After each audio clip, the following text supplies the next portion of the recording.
বিসমিল্লাহ রহিম। উপস্থিত সকল উপস্থিতিবৃন্দ, আসসালামু আলাইকুম। আহ, আবারও আমি বাংলা নববর্ষের শুভেচ্ছা জানাচ্ছি আপনাদের সকলকে। প্রিয় উপস্থিতি, সকল নেতৃবৃন্দ, প্রিয় উপস্থিতিবৃন্দ, আমরা আজকে এখানে একত্রিত হয়েছি সকলে আহ, আমাদের 31 দফা, যেটি আমরা দলের পক্ষ থেকে দেশের সামনে, দেশের মানুষের সামনে উপস্থাপন করেছি। আজকে আমরা এটি আলোচনা, এর মধ্যে আমরা দেশের ভেতরে বিভিন্ন পর্যায়ের নেতৃবৃন্দের সাথে, নেতাকর্মীর মধ্যে এটি আলোচনা করেছি। আমাদের বিভিন্ন পর্যায়ের ইউনিটের নেতাকর্মীবৃন্দ তাদের এলাকার মানুষের সাথে আলাপ করেছে। আজকে আমরা একটু ভিন্ন প্রেক্ষাপটে এটি আলোচনা করেছি। আপনারা যারা বিদেশে আমাদের নেতৃবৃন্দ আছেন, হয়তো আমরা সকলকে ইনক্লুড করতে পারিনি। আমরা আমাদের সাংগঠনিক স্ট্রাকচারের উপরে যারা নেতৃবৃন্দ আছেন, দায়িত্বপ্রাপ্ত যারা নেতৃবৃন্দ আছেন, আমরা আপনাদের সাথে এই বিষয়টি আজকে মত বিনিময় বা আলোচনা করেছি বা তুলে ধরেছি আপনাদের সামনে। হয়তো আপনারা এর মধ্যে দেখেছেন, শুনেছেন এই ব্যাপারে। বাট আজকে আমাদের তিনজন আলোচকবৃন্দ, ডক্টর পাভেল, জনাব জবিউল্লাহ সাহেব এবং ডক্টর আমিন, তিনজনে আপনাদের সামনে ভাগ ভাগ করে খুব সুন্দরভাবে পুরো জিনিসটা, ডিটেইলটা আপনাদের সামনে আলোচনা করেছে। আমি ধরে নিচ্ছি যে যার ফলশ্রুতিতে আপনাদের কাছে অনেক বিষয় অনেক ক্লিয়ার হয়েছে।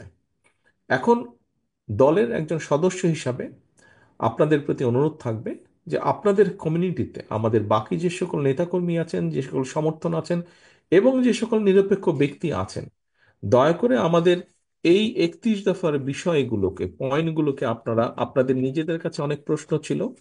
আমাদের ঢাকা থেকে উপস্থিত তিনজন আলোচকবৃন্দ, নিশ্চয়ই আমি মনে করি যেভাবে ওনারা তুলে ধরেছেন, আপনাদের অনেক জিজ্ঞাসা ওনারা, প্রশ্নের উত্তর ওনারা নিশ্চয়ই ক্লিয়ার করতে সক্ষম হয়েছেন। এর বাইরেও অনেকে আপনারা প্রশ্ন করেছেন, যার কিছু কিছু আমি আপনাদের সামনে তুলে ধরেছি উত্তরগুলো। অনেকটাই, 100% না হলেও অধিকাংশ পার্সেন্টেজ আমি মনে করি অনেকাংশেই আপনাদের কাছে ক্লিয়ার হয়েছে। রাজনৈতিক দলের একজন সদস্য হিসাবে আপনারা দয়া করে এই বিষয়গুলো এখন তুলে ধরবেন। এখন উপস্থিতিবৃন্দ, যে 31 দফাটা কি, কেন? দেখুন, 31 দফাটি, 31 দফার আরেকটু অংশ আগে, সেটি হচ্ছে যে ভিশন 2030। এটি 2016 সালে দেশনেত্রী খালেদা জিয়া উপস্থাপন করেছিলেন। পরবর্তীতে দেশের রাজনীতি পরিস্থিতি সবকিছুর বিবেচনায় বাংলাদেশ জাতীয়তাবাদী দল 27 দফা উপস্থাপন করে। তারও পরে প্রায় দেড় দুই বছর আগে, 2 থেকে আড়াই বছর আগে, আমরা 31 দফা উপস্থাপন করি জাতির সামনে। 31 দফা যে শুধু বিএনপির তা নয়। 31 দফার সাথে আমাদের সাথে আরো যে রাজনৈতিক দলগুলো যারা আমাদের সাথে রাজপথে থেকে আন্দোলন সংগ্রামে ছিলেন, তারাও তাদের চিন্তা ভাবনা দিয়েছেন। তাদের সকলের চিন্তা ভাবনার প্রতিশ্রুতি এবং সাথে আমাদেরও চিন্তার ফলশ্রুতি এই 31 দফা। সহকর্মীবৃন্দ, অনেকেই বলেন যে বিএনপি 31 দফা পূরণ করবে, এর কি গ্যারান্টি? আজকে একটা কথা আপনাদের সামনে আমি তুলে ধরতে চাই।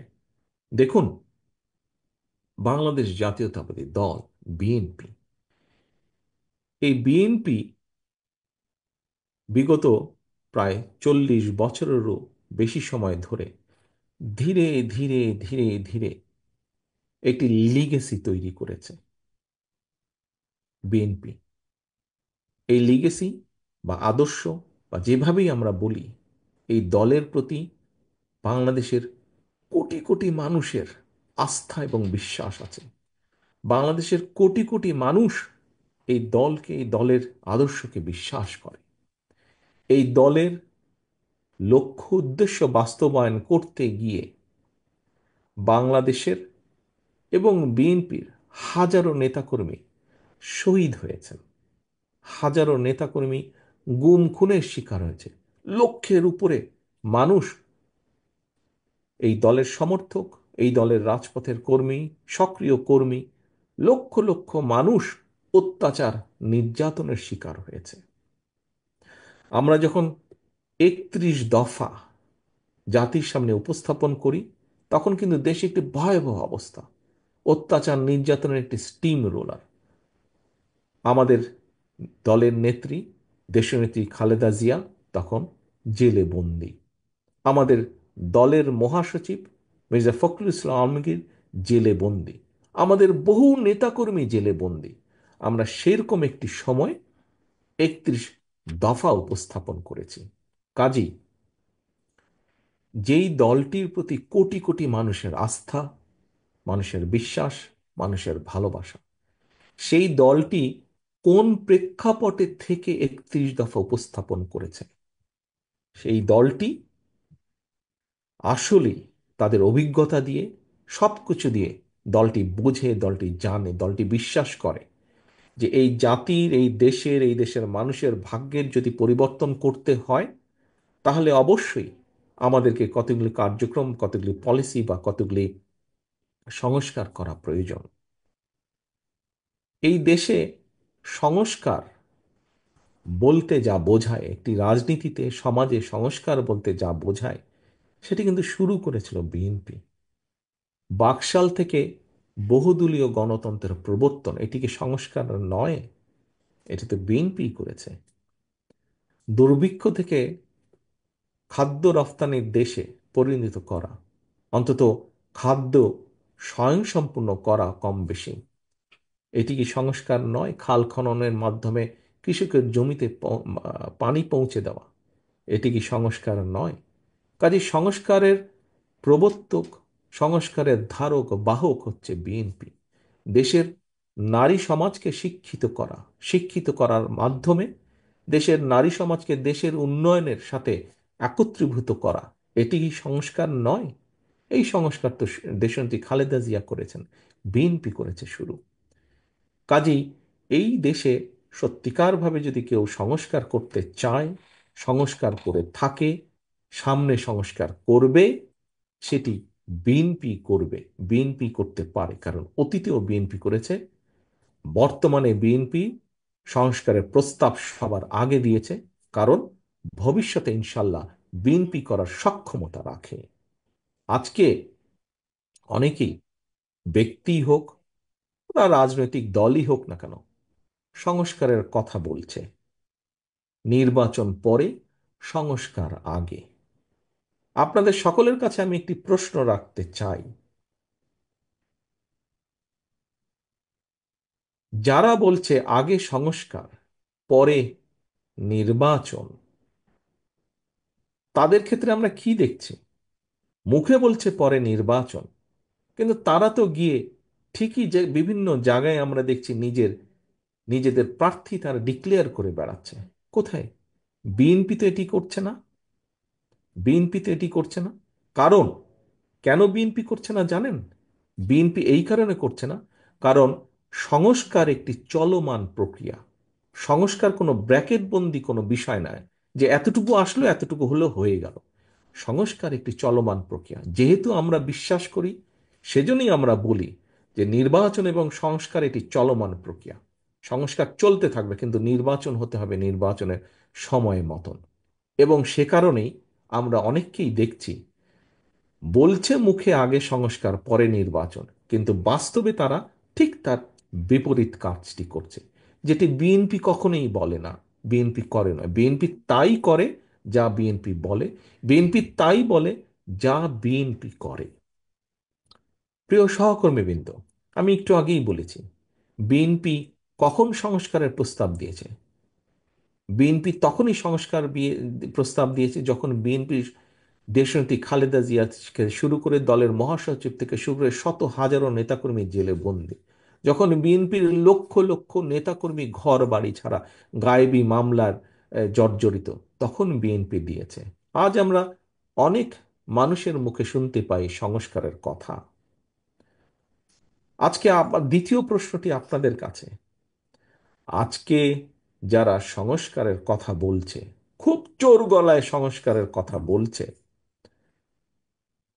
তাদের কতজন ব্যক্তি, তাদের কতজন ব্যক্তি সেই সময়ে স্বৈরাচার শেখ হাসিনার রক্ত চক্ষুকে উপেক্ষা করে সংস্কার কথা করার কথা সাহস করে বলতে পেরেছিল? আজকে যারা সংস্কারের কথা বলেছে, তারা বিএনপির নেতাকর্মীর মতন কতগুলো মামলা খেয়েছে, কতদিন অত্যাচারিত হয়েছে, কতজনের ঘর বাড়ি ভাঙা হয়েছে, কতজনকে আদালতের বারান্দায় সপ্তাহে 7 দিনের 5 দিন ঘুরঘুর করতে হয়েছে? হয়নি। খোঁজে দেখেন, কারোরই হয়নি যারা আজকে জোর গলায় সংস্কারের কথা বলছে। বিএনপি কেন সংস্কারের কথা বলছে? কারণ বিএনপি অভিজ্ঞতা আছে। সেটি বিএনপি সরকারে থাক, বিএনপি বিরোধী দলে থাক, বিএনপি সকল সময়ে জনগণের সাথে সম্পর্কিত।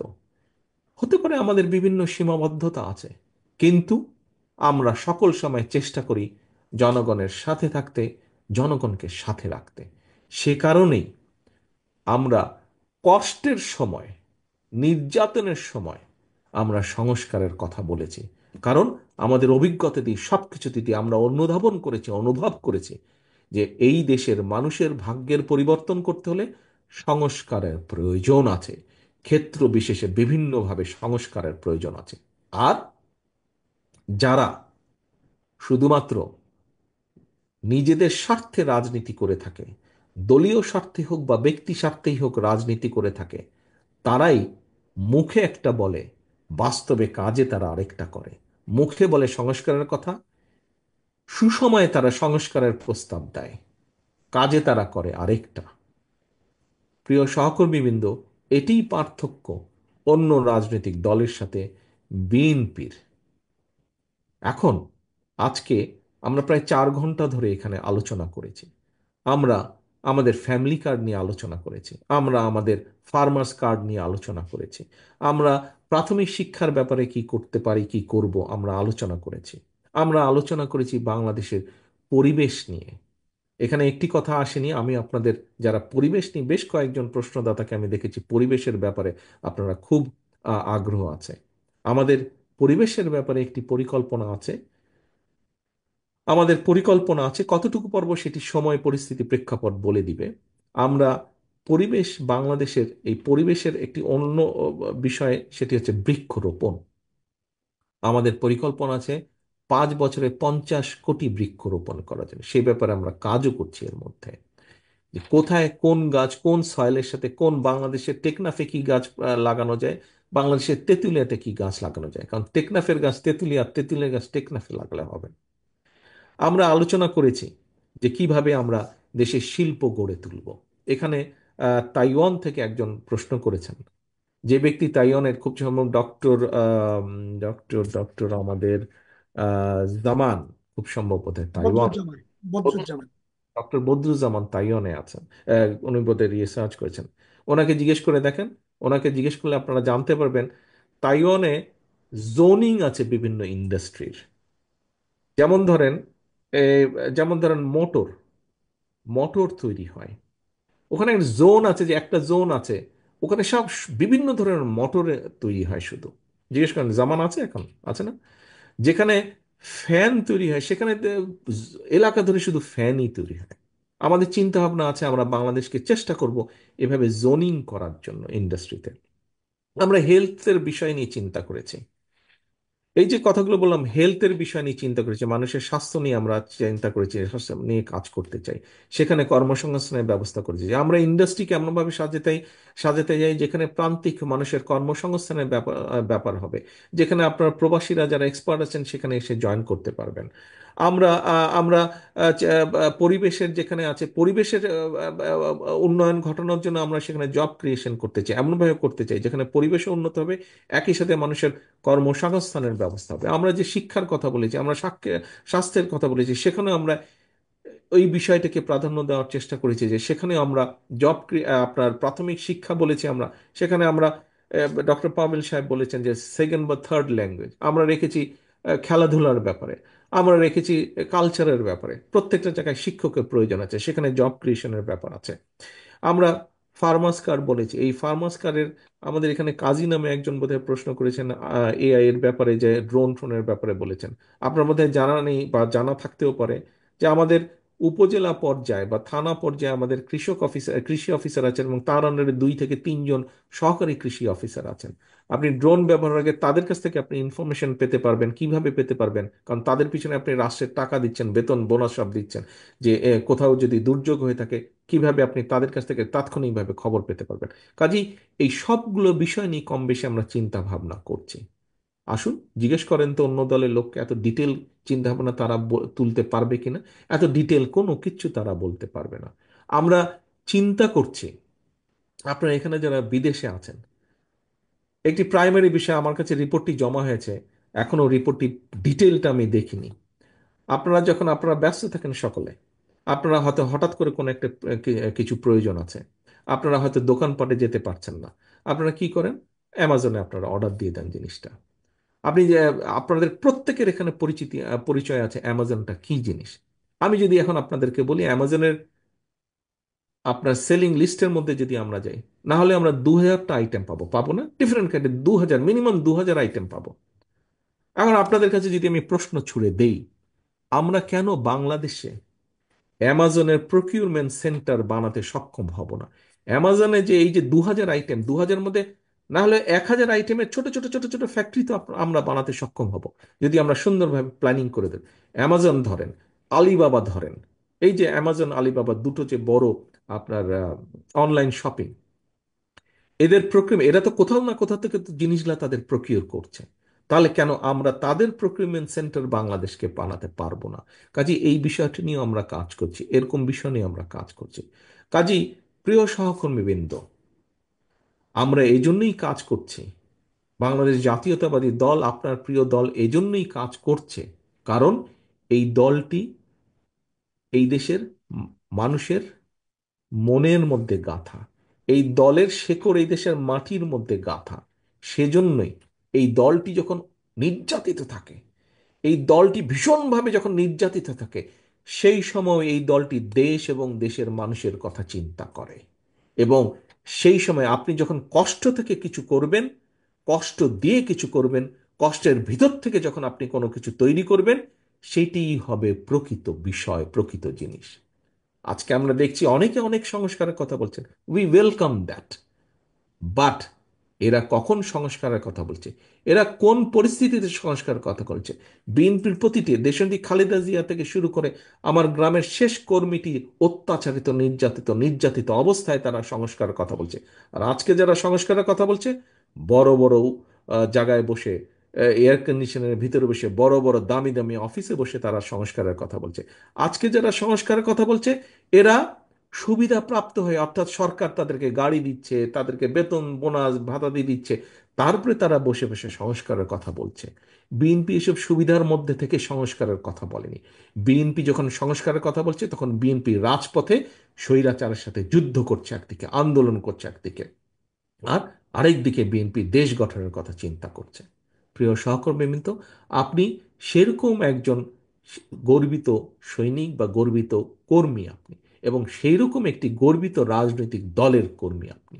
হতে পারে আমাদের ভুল ত্রুটি আছে, হতে পারে আমাদের সীমাবদ্ধতা আছে, হতে পারে আমাদের মধ্যে কেউ কেউ কোনো কোনো অনৈতিক কাজের সাথে জড়িত, কিন্তু আমাদের সবচেয়ে বড় ক্রেডিট হচ্ছে, কেউ যদি অন্যায় করে থাকে আমরা কোনো ডিনাইলের মধ্যে নেই। আমরা এখনো দেখছি, কারণ নাম বলবো না, অনেক রাজনৈতিক দল আছে, তাদের বিভিন্ন জনের বিভিন্ন বিষয়ের খবর তাদের সদস্যদের আপনারা দেখছেন, আকাশে বাতাসে অনেক কান পাতলে আমরা শুনতে পাচ্ছি। বাট কাউকে কি দেখেছেন যারা অন্যায় করেছে অন্যায়কারীর বিরুদ্ধে ব্যবস্থা নিতে? তারা তাদের সদস্য, অন্যায়কারী সদস্যের বিরুদ্ধে ব্যবস্থা নেয়নি। বাট আপনার দল বিএনপি অন্যায়কারীর বিরুদ্ধে, যাদের দলের ভিতরে থেকে অন্যায় করছে, যেটা সামনে আসছে আমরা চেষ্টা করছি ব্যবস্থা গ্রহণ করতে, অর্থাৎ আমরা ডিনায়ালে নেই। কারণ আমরা বলেছি, অন্যায়কারী কোনো দলের সদস্য হতে পারে না। অন্যায়কারীর পরিচয় সে অন্যায়কারী, কাজেই ওটিই তার পরিচয়। অন্যায়কারীর সাথে আমরা সম্পর্ক রাখতে চাই না, আমরা সামনে এগোতে চাই। সংস্কারের প্রথম একটি বিষয় আমরা অক্ষরে অক্ষরে পালন করছি, অর্থাৎ অন্যায়কারীর সাথে আমাদের সম্পর্ক নেই। প্রিয় সহকর্মী, কিন্তু এটিই হচ্ছে আপনার প্রিয় দল। আসুন, আমরা জানি আমাদের সীমাবদ্ধতা আছে, আমাদের সীমাবদ্ধতাকে একসেপ্ট করে নিই, আমরা এগিয়ে যাব। আমাদের লক্ষ্য এই দেশের মানুষের ভাগ্যের পরিবর্তন, এই দেশের জন্য বেটার কিছু করা। কিন্তু এই কাজটি দল একা পারবে না। দল একা না, আপনাদের সকলকে নিয়ে এই বাংলাদেশ জাতীয়তাবাদী দল। কাজে আপনারা প্রত্যেকটা মানুষ যখন এগিয়ে আসবেন, তখনই আমাদের পক্ষে সম্ভব 31 দফা বাস্তবায়ন করা। আপনারা প্রত্যেকটা মানুষ যখন আপনাদের কমিউনিটির প্রত্যেকটা মানুষের কাছে, দলমত নির্বিশেষে প্রত্যেকটি মানুষের কাছে 31 দফার কথাগুলো পৌঁছে দিতে পারবেন, মানুষের অনেক জিজ্ঞাসা থাকবে, অনেক চাওয়া থাকবে। আমরা পর্যায়ক্রমিকভাবে ধীরে ধীরে করার চেষ্টা করব। এইটুকু বলতে হবে মানুষকে। যখন আপনারা সকলে একত্রিত হয়ে এগিয়ে আসবেন, আপনারা সকলকে সাথে নিয়ে একত্রিতভাবে এগিয়ে আসবেন, ইনশাল্লাহ আমরা 31 দফা পূরণ করতে বা 31 দফার বাস্তবায়ন করতে সক্ষম হব। প্রিয় সহকর্মীবৃন্দ, পরিশেষে আপনাদের সকলকে আমি ধন্যবাদ জানাচ্ছি আজকের এই অনুষ্ঠানে উপস্থিত হওয়ার জন্য, আজকের এই আলোচনায় সবাই উপস্থিত হওয়ার জন্য। একই সাথে আপনাদের সকলের কাছে আমি প্রত্যাশা রাখব, এই আলোচনা অনুষ্ঠান আর 2, 4, 5 মিনিটের মধ্যে শেষ হয়ে যাবে। অনুষ্ঠান শেষ হয়ে গেলেই আপনাদের সকল কাজ শেষ হয়ে গেল না, বরং এই অনুষ্ঠান শেষ হয়ে যাওয়ার পরে আপনি আপনার ইউনিটের নেতা হিসাবে কিভাবে আপনার কমিউনিটির কাছে আপনি 31 দফার প্রত্যেকটি কথা পৌঁছে দেবেন, সেই পরিকল্পনা আপনি দয়া করে গ্রহণ করবেন এবং আগামী দিনগুলোতে আপনি সেই মোতাবেক পদক্ষেপ গ্রহণ করবেন, কর্মসূচি গ্রহণ করবেন। আপনাদের সকলের কাছে এই প্রত্যাশা রেখে আমার বক্তব্য শেষ করছি। আল্লাহ হাফেজ। বাংলাদেশ জিন্দাবাদ। বাংলাদেশ জাতীয়তাবাদী দল জিন্দাবাদ। আসসালামু আলাইকুম।